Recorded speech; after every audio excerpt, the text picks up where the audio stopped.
Okay, we're about to go on the hop on hop off bus tour. It's Mum and Andrew. You're right there, Andrew? Have you recorded us on the top? No. This is the first video recording we've done on this trip. In the whole Singapore? Daniel looks pretty chilled out about it all. Hey? Looks like he's hardly interested. Hey? We're going to Chinatown and live in Andrew, you got anything you want to say so far? I farted. You what? What about? Chinatown and interesting. Ah, yeah, interesting to look at. Okay. Interesting for shopping. Okay. This is the bus we're going on. Here's the place where we're starting.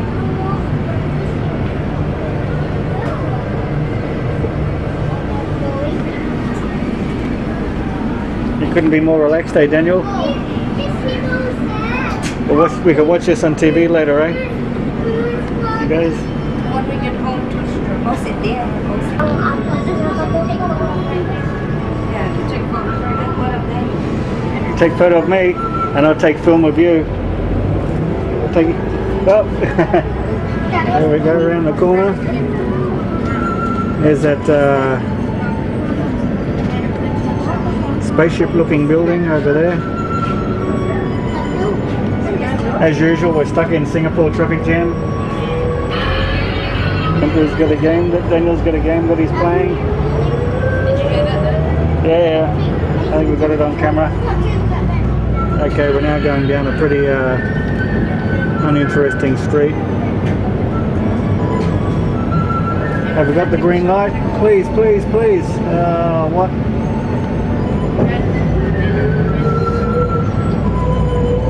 We are in Heilbronn Beach Road.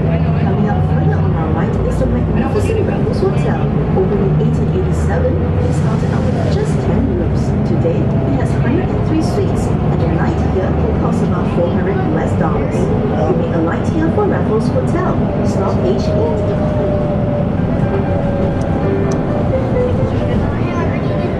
What have we got over there? Just lots of construction.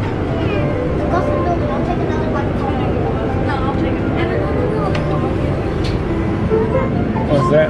Not much.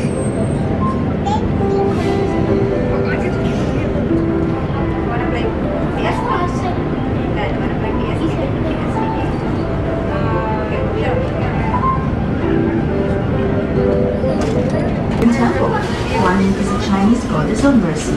Yeah, this is the Gotham City building there, but I don't get a good view of it. Oh no, we'll go past it. Available in Chinese and English. The stroll is free, but donation is appreciated. There's a nice old Yes, street we wish along to there. visit Buddhist village or Guan Yin temple may allow Here's here.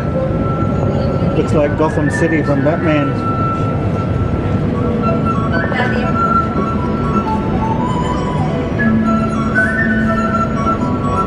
And we get stuck at another traffic lights.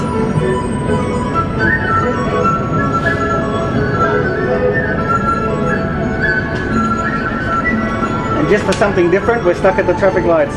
Hey Mum, where are you taking that? Other side. Okay. Hang on, it's...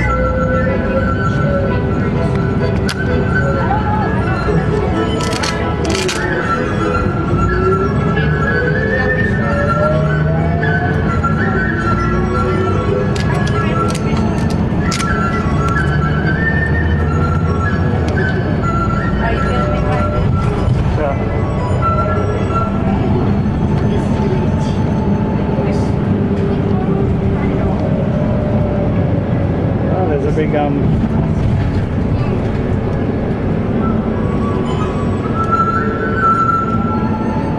I think we're stopping here.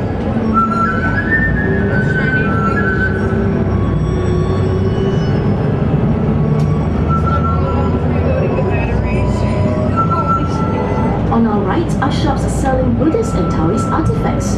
Coming up across the junction on our left is Sim Lim Square, the hub for laptops, printers and electronic gadgets. On our right is Cement Tower. We are approaching Little India, the first of 4 precincts on our heritage tour. The population in Singapore stands at 4.8 million. Indians make up 9% of the population, Chinese 75, Malay 14, and the remaining 2% from various origins. When Sir Stephen Raffles, the founder of modern Singapore, drew up the town plan in 1819, Indians were given this area known as Serangoon. The Indian migration started around the 19th century. Most of our early migrants were from southern India, with Hindu as their main religion. Today, besides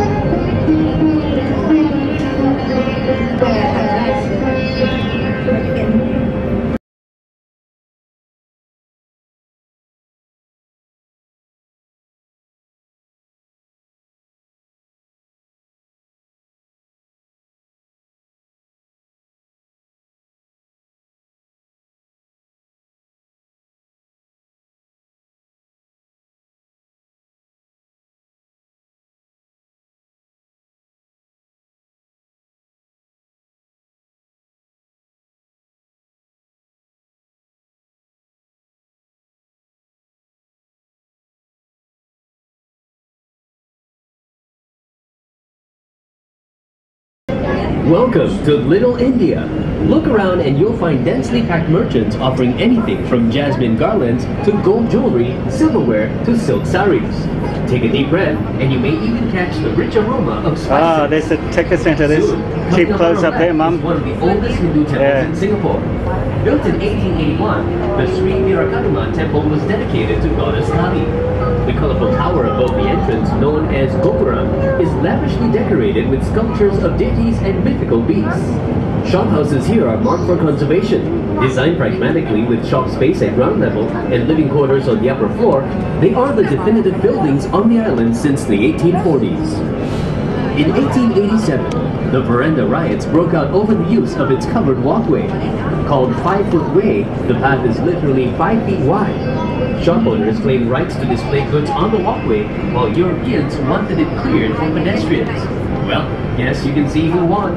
The Indian community observes 2 important festivals, Deepavali and Thaipusam.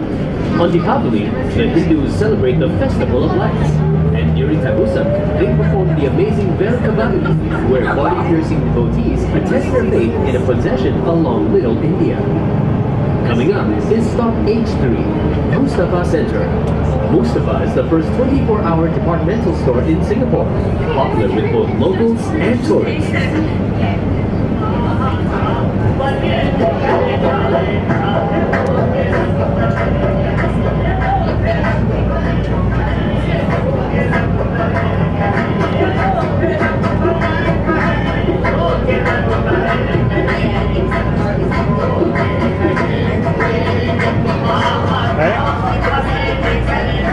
That's okay, I can see plenty.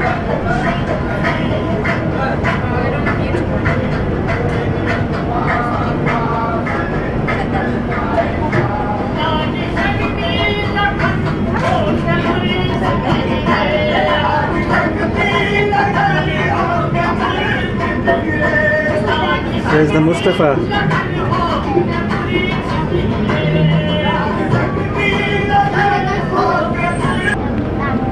Let's see, food hall, right?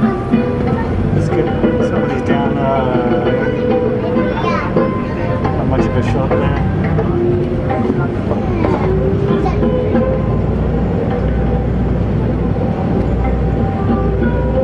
It's supposed to be Little India, but it looks like Little China with all the signs.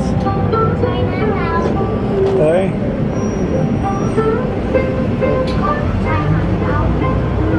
Is Daniel taking photographs?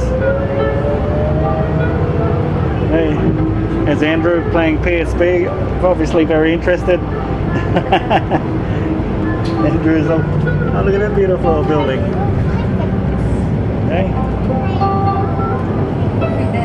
Oh, and here's the market. Is it? Oh, that's only shelves. Man, it's a pretty big market, isn't it? Second hand. Yeah.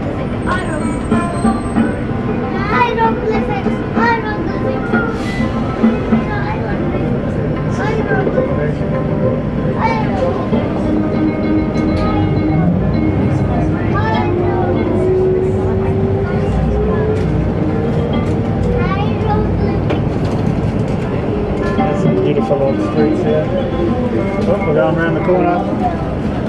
Coming up, stop H4, the infamous Thieves Market at Heilbronn. They call it the Thieves Market. The market on the left has acquired the reputation as a convenient venue to disseminate stolen goods since 1960s. Back then, one can never ascertain where the goods come from. Today, it is a place for second-hand merchandise. My. Coming alive after 3 p.m. Why and these busiest people on drive? weekends, it is still the largest and oldest flea market in Singapore. Opposite the Thieves Market on our right is a terminal for taxis and buses This is bound where for we've got the bus to Malaysia. For those who wish to explore the Thieves Market, you may alight at the next stop H4.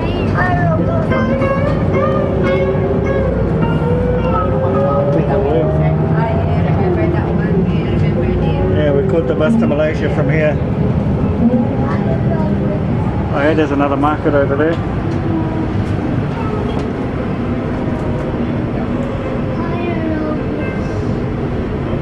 Offers a full complement of specialist services. The hospital came under international spotlight in 2003 for the first ever attempt to separate two adult twins conjoined at the head. Coming up, stop H5, Golden Landmark Hotel. Towers of the Gateway Building. Designed by world-renowned architect I.M. Pei, notice how the sleek form evolves as we look at it from different angles? We are now proceeding to Kampung Glam, the Arab and Malay enclave. Prior to British colonization, this area was already home to the Malay aristocracy. In 1999, the royal family's descendants moved out of Istana, and the palace is now converted into the Malay Heritage Center. Kampung Glam remains a center for Muslim activities today. From embroidery to wood carvings, non-alcoholic perfumes to accessories for pilgrimage. Oh, it was an old neighbourhood. Doesn't look too old here.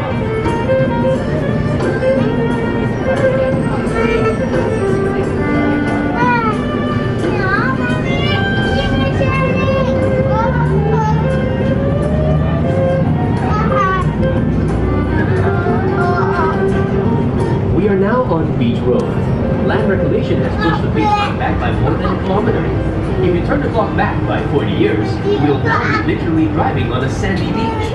Land reclamation has increased Singapore's landmass by a whopping 25%. That's equivalent to 8,000 football fields.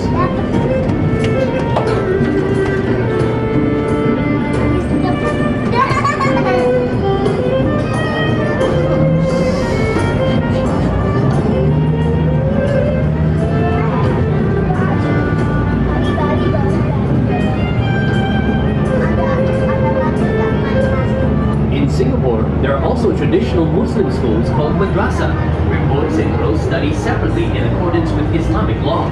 Unlike most countries, the madrasa here includes mainstream subjects such as math, English and science on top of Arabic and Muslim school.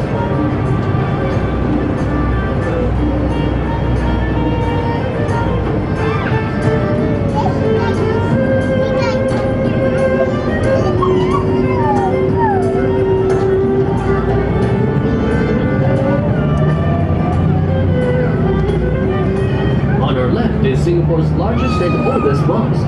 The original Sultan Mosque was built in 1825. 100 years later, it was replaced by the present magnificent building.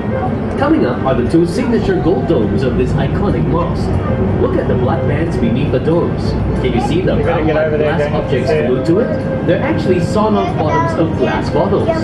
This was Irish architect Dennis Santry's tribute to the poor, who collected and sold bottles to help raise construction funds. There it is. You can't see it. You'd have to get over there to really get a good view.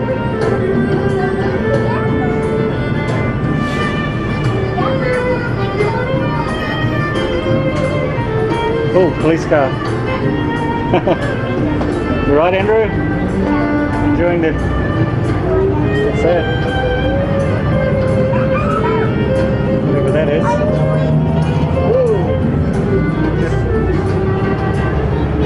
The bronze Gothic-like building coming up on our left is Parkview Square, an outline of this tower.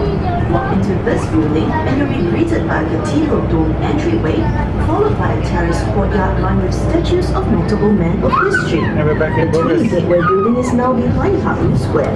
Notice how the building looks flat and two-dimensional at certain angles?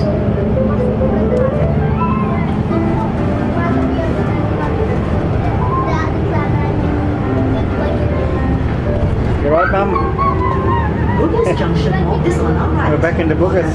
Don't forget to check out Bugis Village and its 600 flea market stores. At night, the row of shop houses on our left comes alive with their many local delights. Coming up, stop Chinatown. H7, Hotel Intercontinental. Intercontinental Hotel.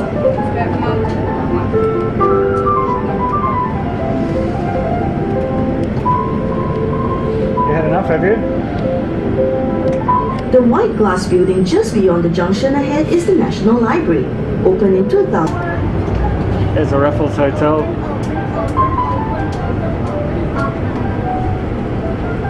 There's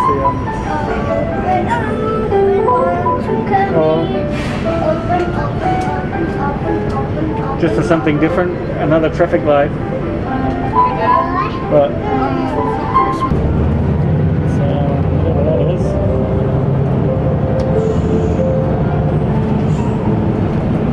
We're fairly flying through downtown, heading to Chinatown. Nice big parks and almost there.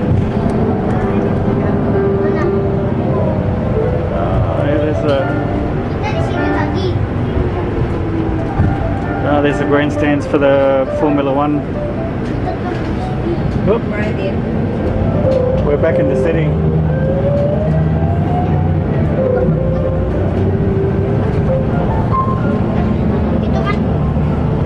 On our right is Funan, the IT Mall. This is another popular mall for electronics, computers, or cameras.